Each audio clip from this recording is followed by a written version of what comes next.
Բազմաթիվ հեռուստադիտողների խնդրանքով շարունակում ենք ներկայացնել ադրբեջանցիների և ԿՊ-ականների մտքերի հայելային նմանությունը։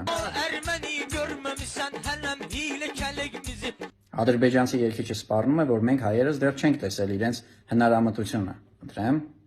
Ելնելու է պատերազմ սեպտեմբերին ու աղետաբեր պատերազմ։ Դա նշանակում է, որ շաբաթվա վեր պատերազմը սկսելու։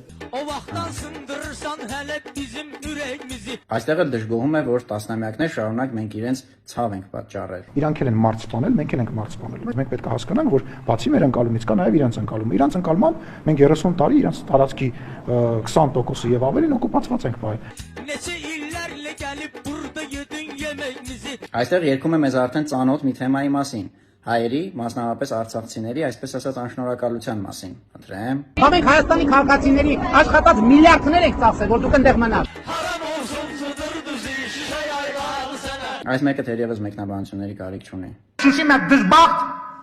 դժգույն քաղաք էր, մեզ պետք է Շուշի։